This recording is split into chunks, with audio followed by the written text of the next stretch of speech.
여러분, 안녕하세요. 오늘은 우리 사회의 중요한 사건과 그것을 해석하는데 유용한 하나의 이론을 함께 살펴보는 시간을 가져보겠습니다. 바로 2024년 12월 3일 대한민국에서 발생했던 비상계엄 사태와 산업, 안전 분야에서 중요한 의미를 가지는 하일리의 법칙 간의 상관관계에 대한 이야기입니다. 이 두 가지가 어떤 연결고리를 가지는지, 그리고 우리가 이 사건을 통해 얻을 수 있는 교훈은 무엇인지 깊이 있게 탐구해보고자 합니다. 먼저 12월 3일 비상계엄 사태가 어떤 사건이었는지 구체적으로 되짚어보겠습니다. 2024년 12월 3일 윤석열 당시 대통령은 국회의 권능 행사를 방해할 목적으로 대한민국 전역에 비상계엄을 선포했습니다. 이 사건은 12.3 사태 또는 12.3내란이라는 이름으로도 불리며 우리 사회에 전례 없는 큰 충격을 주었습니다. 계엄령은 12월 3일 선포되어 다음 날인 12월 4일까지 단 하루 동안 시행되었지만 그 파급력은 실로 엄청났으며 대한민국 헌정사에 지울 수 없는 오점으로 기록되었습니다. 대통령은 비상계엄 선포의 명분으로 종북 반국가 세력을 척결하고 자유헌정 질서를 지키기 위함이라고 밝혔습니다. 그러나 그 내용은 충격적이다 못해 국민의 상식을 훨씬 뛰어넘는 것이었습니다. 국회와 지방의회의 활동을 전면 금지하고 언론의 자유를 정지시키는 등 국민의 기본권을 심각하게 제한하는 포고령이 함께 발표되었습니다. 이는 민주주의 국가에서 상상하기 어려운 조치였으며 명백한 헌법 유린 행위로 비판받았습니다. 계엄군은 선거관리위원회에 투입되었고 한국예술종합학교와 같은 공공기관마저 폐쇄되는 등 국가의 주요 기능이 마비되는 혼란스러운 상황이 펼쳐졌습니다. 이러한 일련의 조치들은 국민들에게 엄청난 불안감과 분노를 안겨주었습니다. 그러나 이 계엄령은 즉각적인 국민적 저항과 강력한 반대에 직면했습니다. 민주주의를 수호하려는 국민들의 뜨거운 열망은 밤샘 시위와 집단행동으로 표출되었고 국회는 12월 4일 새벽 계엄 해제 요구안을 만장일치로 가결하며 대통령의 불법적인 시도에 강력히 맞섰습니다. 국회의 이러한 결단은 국민의 뜻을 대변하는 역사적인 순간이었습니다. 결국 이 사건은 윤석열 대통령이 국회로부터 탄핵 소추되어 파면되고 이재명 정부로 정권이 교체되는 초유의 결과로 이어졌습니다. 이는 대한민국 헌정사에서 유례없는 비상사태였으며 민주주의의 위기와 극복 과정을 극명하게 보여주는 사례가 되었습니다. 또한 당시 국무위원들은 전원 사의를 표명했으며 전국적으로 반정부 시위가 격화되고 사회적 혼란이 극에 달했습니다. 경제적으로도 환율이 폭등하고 한국 기업의 ETF가 폭락하는 등 심각한 혼란을 겪으며 국가 신용도에도 악영향을 미쳤습니다. 이 사건에는 윤석열 대통령을 비롯해 김용현 국방부 장관, 박안수 계엄사령관 등 주요 인물들이 깊숙이 관련되어 있습니다. 이들은 비상계엄 선포 및 집행 과정에서 핵심적인 역할을 수행했으며 이들의 행위는 향후 사법적 심판대에 오르게 될 것으로 예상됩니다. 비상계엄 선포의 절차적 정당성과 그 사유 존재 여부에 대해서는 당시부터 수많은 비판이 제기되었습니다. 헌법에 명시된 계엄 요건을 전혀 충족하지 못했다는 지적이 대부분이었으며 대통령이 자신의 정치적 목적을 위해 헌법을 농단했다는 비판이 쏟아졌습니다. 법조계에서는 이러한 비상계엄 선포가 단순한 통치행위가 아니며 사법적 판단을 받아야 할 위헌적이고 범죄적인 행위에 해당한다는 의견이 지배적이었습니다. 이는 권력 남용의 전형적인 사례이자 민주주의의 근간을 흔드는 심각한 도전으로 평가받았습니다. 당시 윤석열 대통령은 국회가 범죄자 집단의 소굴이 되었고 입법 독재를 통해 국가의 사법 행정 시스템을 마비시키고 자유민주주의 체제의 전복을 기도하고 있다고 주장하며 계엄 시행의 이유를 설명했습니다. 그러나 이러한 주장은 명백히 사실과 다르며 자신의 국정 운영 실패를 국회에 전가하려는 시도로 해석되었습니다. 이러한 주장은 국민적 공감대를 얻지 못했고 오히려 반발을 더욱 거세게 만들었습니다.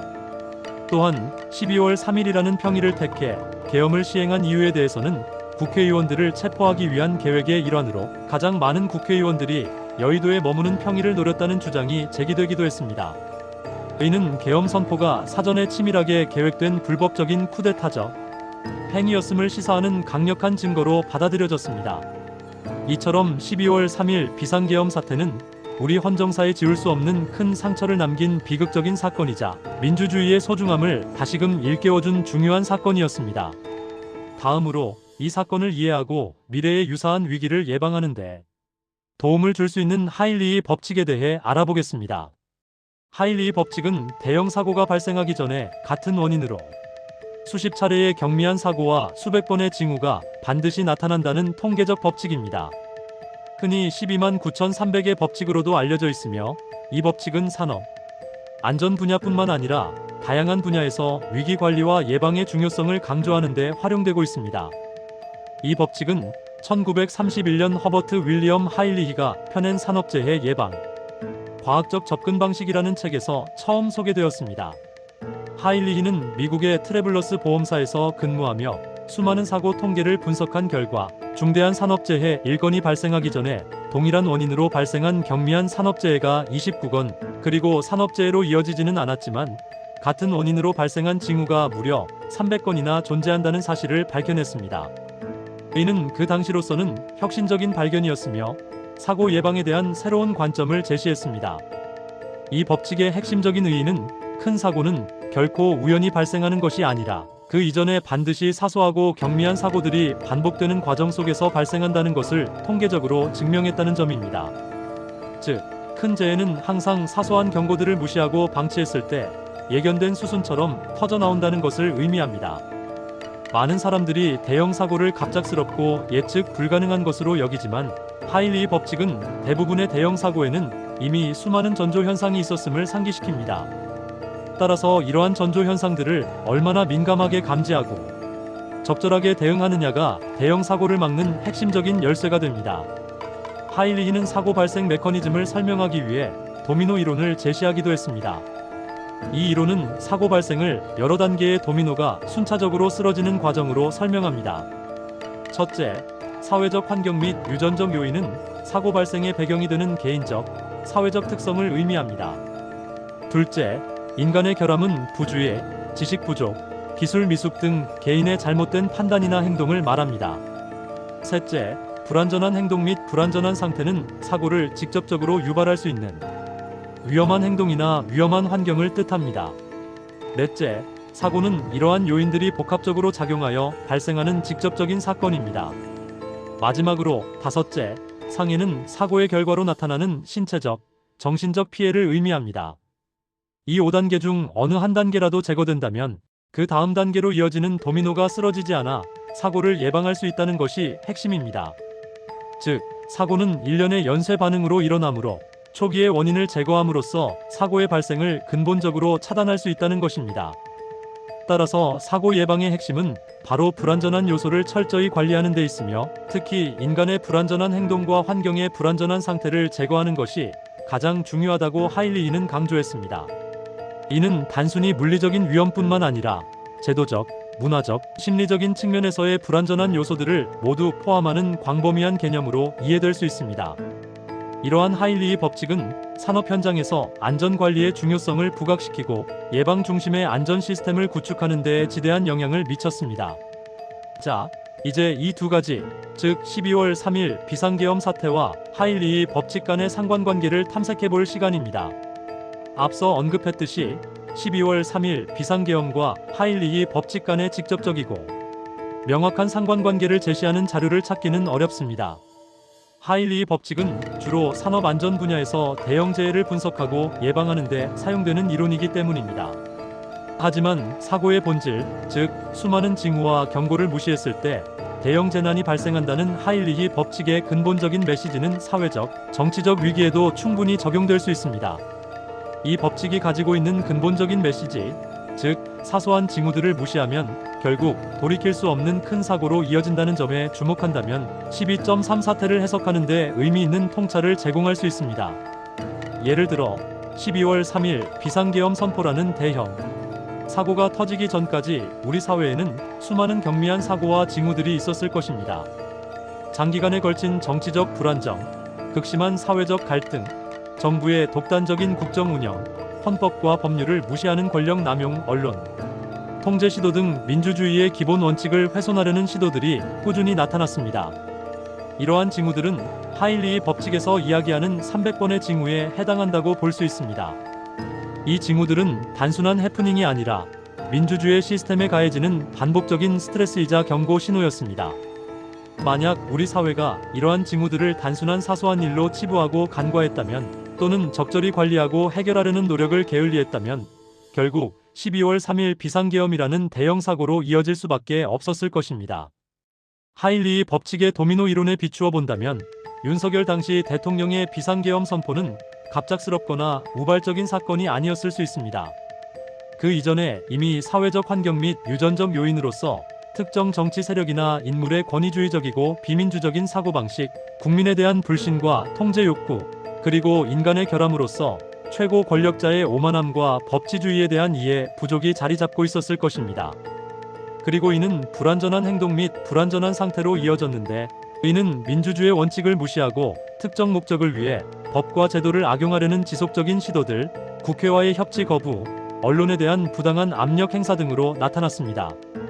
이러한 단계들이 도미노처럼 차례로 쓰러지면서 최종적으로 사고인 비상계엄 선포와 그로 인한 상해인 사회적 혼란과 정치적 위기, 그리고 결국 정권 교체라는 돌이킬 수 없는 결과로 이어진 것이라고 해석해 볼 수 있습니다.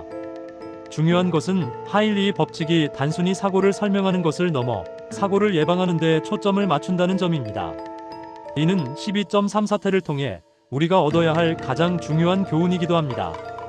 만약 12.3 사태 이전에 나타났던 수많은 민주주의 훼손 시도, 권력 남용의 징후들을 우리 사회 구성원들이 더욱 예민하게 감지하고 적극적으로 견제하며 민주적인 절차를 통해 해결하려는 노력을 기울였다면 어땠을까요?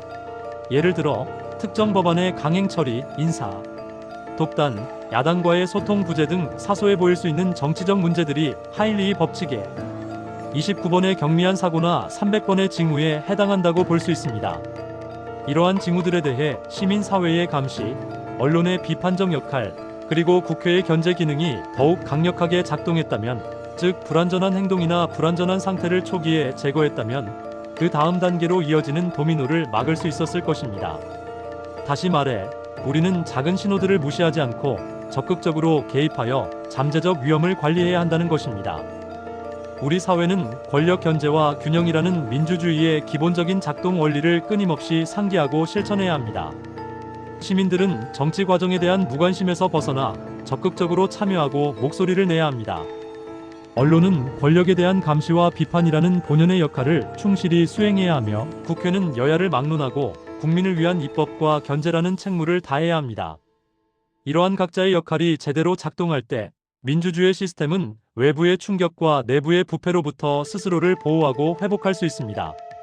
결국 12월 3일 비상계엄 사태는 우리에게 하일리의 법칙이 주는 강력한 경고를 다시 한번 상기시킵니다. 정치적, 사회적 시스템에서 발생하는 사소한 균열이나 경고, 신호들을 절대 가볍게 여겨서는 안 된다는 교훈입니다. 민주주의는 끊임없는 관심과 노력, 그리고 시민들의 적극적인 참여를 통해 유지되는 프레절한 시스템이며, 작은 징후들을 방치할 경우 예상치 못한 큰 위기로 이어질 수 있다는 것을 이 사건은 명확하게 보여주었습니다. 따라서 우리는 하일리의 법칙의 교훈을 단순히 산업 현장의 안전 문제에만 국한시키지 않고 사회 전체의 시스템과 민주주의의 유지, 발전을 위한 중요한 원칙으로 확장하여 적용할 필요가 있습니다.